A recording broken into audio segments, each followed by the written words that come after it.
My parents got divorced when I was 5, and he almost immediately moved in with her. I lived with my mom and went there every other weekend and half of the school holidays. The best moments of the weekend were the drives back and forth, since most of the time it was only the two of us. The rest of the time was spent with my stepmother and 2 of her children. To today, my wife and I are buying a house, and I asked him if he could check it out on Wednesday. His answer: just trust the estate agent. He doesn't have time because he may be watching my stepsister's kids. He's watching those kids every effing week of the year. He's been doing that for years and always complains about how much energy it takes. I felt let down because he rarely has the occasion to show me that he cares. We have a cordial, yet not deep relationship. This was one of the biggest steps of my life, and he didn't even try to be a part of it. I thought that maybe he was hurt by the fact that we didn't invite him to our current house. So I told him it wasn't personal, that I had nothing against him, but that I didn't feel like having my stepmother at my place because she's always been mean to me. But he was welcome to come by himself. He refused and got offended that he discovered I didn't like his wife. Like, open your eyes. She hates on me all the time. He said I needed to let go of the past and offer to get dinner someday soon to talk it out. I insisted on talking it out on the phone because I didn't feel like seeing him, and it wasn't a conversation to have in a restaurant. Here are some examples of why I can't stand her anymore. Are they exaggerated? Is he right, and should I let go of them? When I was doing ballet 5 to 6 years old, she'd say that I was too fat to dance. She forced me to get my armpits and legs waxed at 10 because she was afraid that shaving would look bad in her wedding pics. It hurt like hell, by the way, and I still remember how I felt like crap didn't like me staying at home, doing homework, reading, or playing video games. So I had to go out and hang out with my stepsister's friends. She made homophobic comments about gay marriage whenever she had the chance. After I came out, she encouraged me to sleep with men in case it turned me straight. I was 14 at the time. I never told my dad called me too fat when I was 16 for a whole summer, called me too skinny at 18. I became super self-conscious about my body and lost a lot of weight. She undermined all my successes, especially school-related ones. She talked behind my back a lot to other family members. She would always disagree with me about everything. She would spend whole dinners talking about how me, being a vegetarian, is wrong and stupid. Never said a single wrong word about her son's vegetarian girlfriend, though. She gives me the cold shoulder very often, or just acts super cold, when I'm around 23 years of knowing her, and 1.5 years of therapy later, I finally unloaded what I had to say. My dad thinks he did his best as a dad, that she has nothing against me, and that I'm still stuck in the past. He's now blaming my wife for my changing behavior. I used to be afraid to speak up for myself. I'm not his girl anymore, because I don't smile as much as I used to. I'm done putting on a nice face when I'm being walked all over. Thanks. Well, Dad, it's called therapy. Was I wrong? Am I really living in the past? Should I have accepted his invite to talk about it face to face? /relevant comments. Commenter. You're not wrong. You've had to protect yourself from an openly hostile stepmonster for far too long. And yes, based on what you said here, he chose his new family over you. I'm so sorry you had to go through that. The feeling of exclusion and watching him be happy with them must have been excruciating. Your step is a terrible person, basically bullying you for existing. I don't think that's about you personally at all. It's because you're a reminder of your dad's previous marriage. I would not be surprised if she was the reason your parents split up to begin with. Ops response. Thank you so much for your comment. I needed to hear that my wife has had my back and been an amazing support, but having outsiders validate your feelings feels really good. For sure she was. My dad even introduced me to her before leaving my mom. Update 2 days later. Here is an update. Since some of you asked for it, I tried to keep it short, but it's not easy. Hope I'm not being too long. My big brother texted me yesterday evening asking why I made such a big decision and saying that Dad is not doing okay. I called my brother this morning to talk about it. To make a long story short, my brother's version, I'm screwing up the family dynamic and making things hard on Dad. Therapy is mostly BS, and I'm just being difficult. My mom complained as well. I've been parentified and finally, a few months ago, felt brave enough to set boundaries. I haven't been nice to Dad, because I didn't give him my address. A few months ago, Dad asked for my address and said he'd stop by without warning, as he always does. I told him not to do that. I hated it. He brushed it off. I never gave him my address to keep my peace and quiet. I shouldn't have said anything about my stepmother, and should think about the consequences it has on the whole family that my words have been too harsh. My reply, I didn't tell him his wife was a effing beach, even though it's my opinion. So no, I haven't been too harsh. It changes everything for everyone. I should be more thankful to my parents. I shouldn't be so hard and should let people have their way, or I should have spoken up earlier. My version. I've never been brave enough to speak my truth. Both my brothers have had the chance to live their lives. I was the one behind taking care of my mom and basically being her parent. I have a right to decide for myself. I can refuse calls after 8 p.m., decide who I want in my home, and say no when I don't want things to happen. I needed therapy because I've been complacent with everyone my whole life. I finally deserve a chance to live my own life, and I'm setting my rules. Accept them, don't argue about them, and either stay or leave. After talking to my brother on the phone, I decided to call my dad. Apparently, he understood that I didn't want to see him with his wife anymore. What I meant was I don't want her in my home. I told my dad that my home is my safe space, and I don't want people I'm not comfortable around in it. He laughed, said he loved me, but that my reasoning was stupid. I told him she hurt me, and I made a list if he wanted examples. He laughed about me making a list. I gave examples. He excused them all, said I exaggerated. According to him, I was well treated. She didn't beat me or abuse me. I was fed, and she did things for me.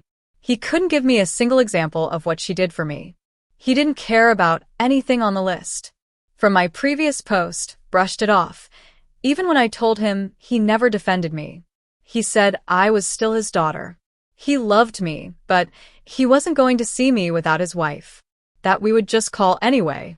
He added that his wife has been crying for days about it, like WTF.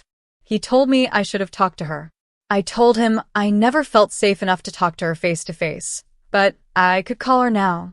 Should I call her to tell her why I basically hate her? I just can't decide. It would be liberating and nobody could use the argument. You should be an adult and talk to her directly, but at the same time it feels weird to call someone to tell them why you hate them. I've always been conflict avoidant, so this is also new to me. Top/relevant comments. Commenter. Do not call her. Think about it. Your dad just basically said you're full of it and that nothing you say, feel, or think has any merit or requires anyone to take seriously. Do you think she will be different? You won't get closure from others. Closure only comes from within. You cannot force them to see things from your perspective. You cannot even convince them to acknowledge that you have one. They cannot even comprehend the fact that your perspective is what your life is lived by, not theirs. Take a deep breath. Think about what you expect from healthy, respectful, and loving relationships. Ask yourself why this is important to you. Then define the consequences you are willing to live with in case of breach. Commenter 2. Your brother is pissed because, with you making healthy boundaries, he's now going to be taking the brunt of your parents. BS. Commenter 3. You have stated a perfectly reasonable and acceptable boundary that she is not welcome in your home and given perfectly valid reasons why. If your father, who values his wife more than his daughter, is not willing to accept and adhere to this, then it's his loss. What loss is it to you not to see a father who allowed his wife to abuse you, who never defended or protected you, who expected you to be the carer for your mother while your brothers got to live their lives? Ask yourself this. If the choice is to only see your father, if you are willing to allow his wife continue to access an opportunity to abuse you, or to see neither of them at all, isn't it an obvious choice for you to make your brothers never had to deal with what you had to deal with? If they are so lacking in empathy and understanding that they are unable to understand and sympathize with your experiences, then they aren't a great loss either. Sometimes the family we are born into isn't worth keeping, and we are better off finding and creating our own family to love, to spend time with, and to rely on. Second update 6 days later. Thank you to everyone who left a comment on the previous posts. I read all the individual comments, some multiple times. I've loved the rocking boat analogy, by the way. It's helped me so much through it, and my wife had a good laugh at some of the comments. You've all been wonderful and so supportive. Thank you again for those who asked. Here is the update. I followed the overwhelming majority of your advice and didn't call my stepmother. I didn't reach out to her or my dad. My wife and I sent we said yes cards to announce that we got married. We only invited our 6 close friends and celebrated in a villa 2 hours from home. We sent a total of 10 cards to family members. Here are the reactions so far. Everything is translated. Since I'm French, my dad, he surprisingly had the best reaction on my side. He texted me, "Thank you for the card, be happy, hugs and kisses." My mother called me crying, saying that I hurt her. She wished we had told her beforehand and was disappointed to learn it this way. She said she would have understood if I had said I was only inviting friends. She added that she needed time to process it. She canceled our dinner last night. I said I understood but still stood my ground by saying we had the wedding we wanted and that it wasn't personal. My wife's mother texted us to congratulate us and added that we looked great in our wedding gowns. My sister-in-law, oldest brother's wife, I've known her since I was 2, texted me a horrible message. She said she wouldn't thank me for the card and wouldn't keep it, that I was using the best method to cut all ties with my family. She didn't mind not being invited, but would have wanted us to tell her beforehand. She talked on the phone with my mom before my mom called me, and she would have been happy for us if we had done so. She added that I was an adult but still needed to reflect on my decisions to really make sure I was making the right ones. She then sent another message to say that it was only coming from her, not my brother or my 3 teenage nieces. My response was pretty firm, saying how I found her message disgusting and unfair. She had no right to talk to me in such a harsh way. I don't ask for opinions about my choices, and I didn't question their decision when they chose to move to the other side of the country. I was simply happy for them and gave them my support when everybody was questioning their choices. My brother, her husband, just texted me that it was surprising to learn the news via card, but he kind of knew it was the way we were going. He said we looked beautiful in the photos and really happy as well. He advised me not to go no contact with those who love me. One of my nieces, their oldest daughter, we're pretty close, she's 17, texted me saying we looked lovely in our pictures and she's super happy for us. She said she would have liked to share our joy on the big day, but totally understood that it was our day and we deserved to decide how it went. She added that my brother hid the card, so it wouldn't be thrown away. It really helped me feel better. I'm still waiting on my other brother's reaction, the one who called me last time and also one of my aunts, but she's super cool. I'm not worried. My wife is waiting on her grandparents and her aunt's reactions. Here is the reason why we didn't want to tell anyone. We found it cocky to tell people we're getting married, but you're not invited. Also, my mom is a pro at guilt-tripping me. She says she would have liked to know, but I'm 100% sure she would have tried to change my mind. She would have texted on D-Day something like, "Enjoy your day." Still very sad to not be part of it, but that's your decision. All my family would have talked behind my back. They do it about everybody and negativity would have ensued before our big day. We didn't want to take any risk of negative comments being made. We chose to send cards to make it more official. We printed cards with pictures and sealed them with golden wax. We didn't want to just tell them on the phone. Also, I can't tell one thing to a family member without them calling the others immediately to talk about it. Telling them one by one would have meant taking the risk of someone else announcing it. I'm sure they'd say they wouldn't do it, but I don't trust them anymore. I really don't think any of them would have been happy for us if we had told them beforehand. I think they're hurt. They weren't part of it, but it's easier to blame it on something else. Top/relevant comments. Commenter. The fact that the 17-year-old niece was more mature than most adults, including Op's mom, and had the best reaction by congratulating OP on her big day is what really stuck with me. It speaks volumes about Op's entourage. Her own mother couldn't be happy for her child and just had to make it about herself.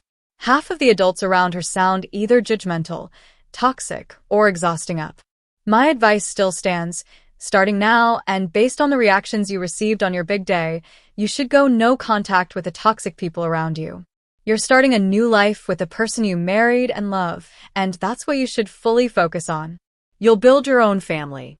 Keep the people who were with you celebrating you close to you, such as your niece, and make sure you go no contact with the ones who never celebrate your victories and happy moments. Congrats on your marriage, and wishing you nothing but happiness from now on. Commenter 2.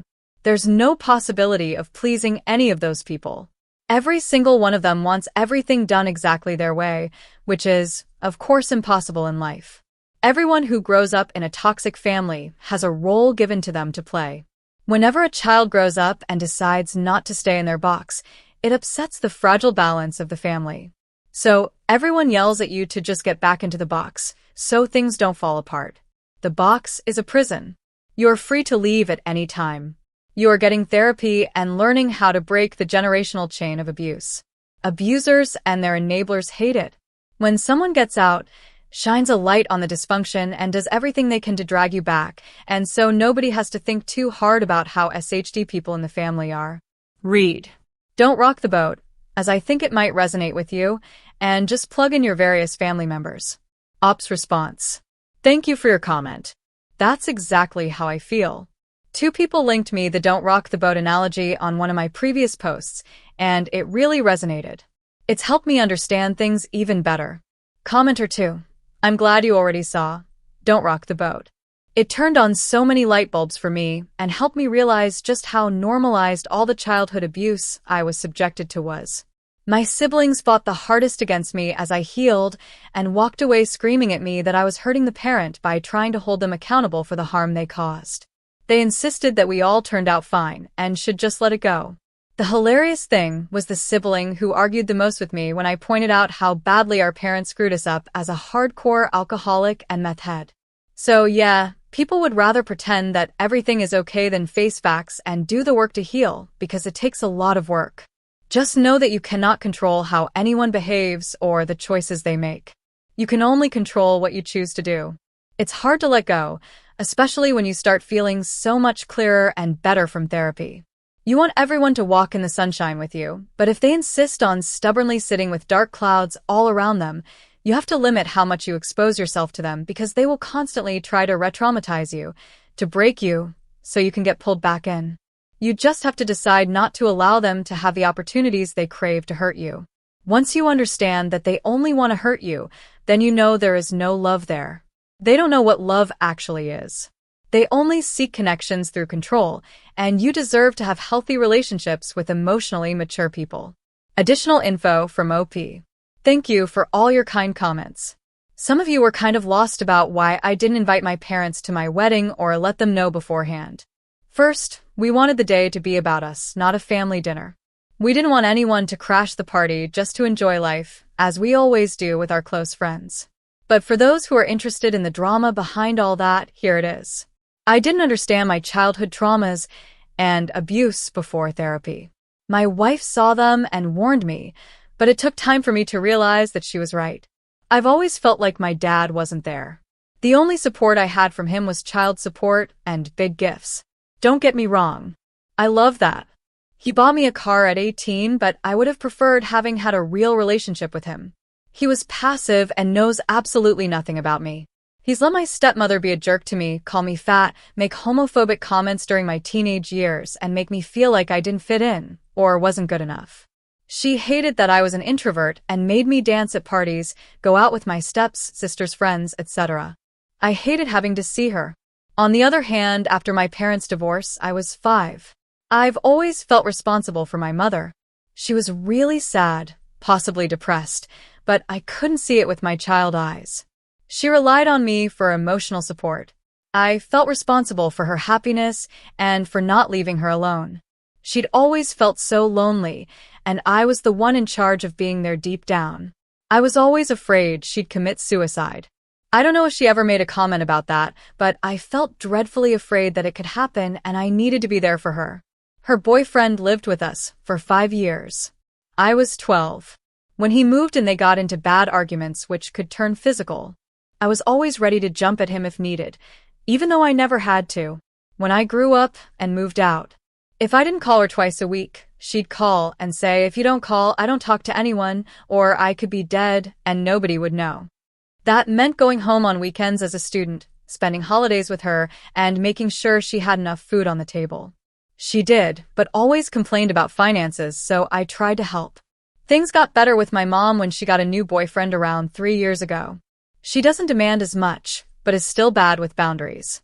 They broke up in November, and she was all over my back again, calling me at 7:30 p.m. because my aunt had bought a new headset and the Bluetooth wasn't working, or calling to say that her bank app wasn't working on her computer, but it worked on her phone, and saying stuff like, well, it'll find a way.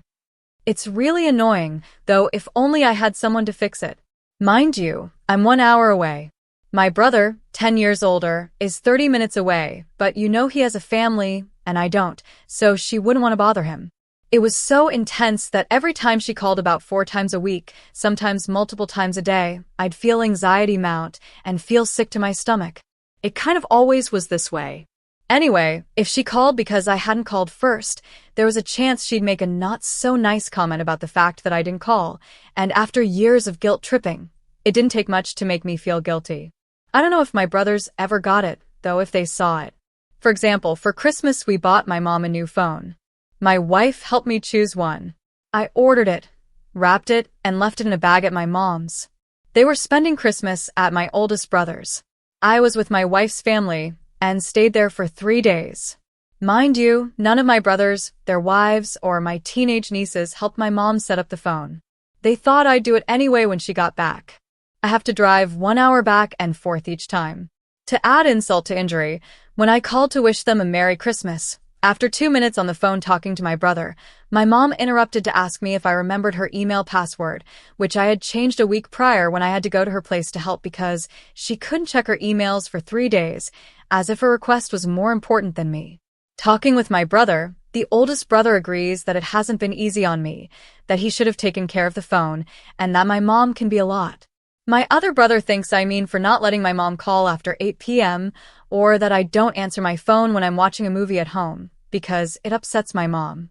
So understanding all this in therapy was hard. It made me feel like an orphan. I don't want to offend anyone. I didn't have any parents. Most of my grandparents died when I was under 7, and I lost my grandmother in October.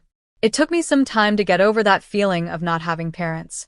Somehow they feel more like a chore. I know they love me, but they don't understand how hard it is on me. I'm so thankful for my wife. She truly saved me by showing me that my relationships with my family weren't healthy, that I was free to do things my way if I wanted to. She's been so patient but harsh when she needed to be. She's a true lifesaver, and I'm sure that's why my family doesn't really like her. She's shown a spotlight on what was wrong. She's helped me out of the rocking boat. I'm currently reading Adult Children of Emotionally Immature Parents and realized that my mom is an emotional parent and my dad is a passive parent. If anyone has reviews about the book, feel free to tell me.